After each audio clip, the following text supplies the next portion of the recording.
Russia Ukraine ଯୁଦ୍ଧ ମଧ୍ୟରେ ବିଶ୍ୱ ରାଜନୀତି ପ୍ରତିଦିନ ନୂଆ ମୋଡ଼ ନେଉଛି। ଆମେରିକା ଏବଂ ରୁଷିଆ ମଧ୍ୟରେ ଉତ୍ତେଜନା ବୃଦ୍ଧି ପାଉଛି। ଏହି ସମୟରେ କ୍ରେମଲିନ୍ ମେସେଜିଂ ଆପ୍ ଉପରେ କଟକଣା କଡ଼ାକଡ଼ି କରିବା ସହ ରୁଷ ହ୍ୱାଟ୍ସଆପ୍ ବ୍ଲକ୍ କରିବାକୁ ନିର୍ଦ୍ଦେଶ ଦେଇଛି। ମେଟାର ମାଲିକାନା ଥିବା ହ୍ୱାଟ୍ସଆପ୍ କହିଛି ଯେ ଏହି ପଦକ୍ଷେପ ରୁଷିଆରେ ଥିବା ଏହାର 100 ମିଲିୟନରୁ ଅଧିକ ବ୍ୟବହାରକାରୀଙ୍କୁ ସରକାରୀ ନିରୀକ୍ଷଣ ଆପ୍ ପ୍ରତି ପୁନଃ ନିର୍ଦ୍ଦେଶିତ କରିବା ପାଇଁ ଥିଲା। କ୍ରେମଲିନ୍ ମୁଖପାତ୍ର ଦିମିତ୍ରି ପେସ୍କୋଭଙ୍କ ଅନୁଯାୟୀ ନିୟମାବଳୀ ଏବଂ ରୁଷିଆ ଆଇନ ପାଳନ କରିବାରେ ମେଟାର ଅନିଚ୍ଛା ଯୋଗୁଁ ଏହି ନିଷ୍ପତ୍ତି ନିଆଯାଇଛି। ସେ କହିଛନ୍ତି ଯେ ଯଦି ମେଟା ଆଇନ ପାଳନ କରେ ଏବଂ ଆଲୋଚନାରେ ସାମିଲ ହୁଏ ତେବେ ଏହା ପୁଣି କାର୍ଯ୍ୟ ଆରମ୍ଭ କରିପାରିବ। କର୍ତ୍ତୃପକ୍ଷ ରୁଷୀୟମାନଙ୍କୁ ସରକାରଙ୍କ ଦ୍ୱାରା ନିର୍ମିତ ମ୍ୟାକ୍ସ ଆପ୍ ବ୍ୟବହାର କରିବାକୁ ବାଧ୍ୟ କରିବାକୁ ଚେଷ୍ଟା କରୁଛନ୍ତି।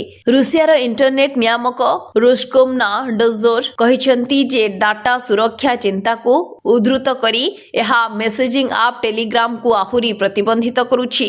ଟେଲିଗ୍ରାମ ରୁଷିଆରେ ବହୁତ ଲୋକପ୍ରିୟ ଏବଂ ୟୁକ୍ରେନରେ ଏହାର ସୈନ୍ୟବାହିନୀ ଦ୍ୱାରା ବ୍ୟାପକ ଭାବେ ବ୍ୟବହାର କରାଯାଉଥିବା ଜଣାପଡ଼ିଛି। ଯୁଦ୍ଧ ସମର୍ଥକ ବ୍ଲଗରମାନେ ଅଭିଯୋଗ କରିଛନ୍ତି ଯେ ଏହି ପଦକ୍ଷେପ ଯୋଗାଯୋଗକୁ ବାଧା ଦେଉଛି। ହ୍ୱାଟ୍ସଆପ୍ ବିରୋଧରେ ଏହି କାର୍ଯ୍ୟାନୁଷ୍ଠାନ ଗତ 6 ମାସ ଧରି ବଢ଼ୁଥିବା ଚାପ ପରେ ଆସିଛି। ରୁଷିଆ ଏହାର ଘରୋଇ ଯୋଗାଯୋଗ ଭିତ୍ତିଭୂମିକୁ ସୁଦୃଢ଼ କରିବା ପାଇଁ ଜୋର ଦେଇ ଆସୁଛି, ବିଶେଷ କରି ଯୁଦ୍ଧ ସମୟରେ। ଯୁଦ୍ଧ ମଧ୍ୟରେ ରୁଷିଆ ଚାହୁଁଛି ଯେ ସମସ୍ତ ବିଦେଶୀ କମ୍ପାନୀ ଏହାର ଆଇନ ପାଳନ କରନ୍ତୁ। ବ୍ୟୁରୋ ରିପୋର୍ଟ, ସ୍ୱର୍ଣ୍ଣ ନ୍ୟୁଜ୍।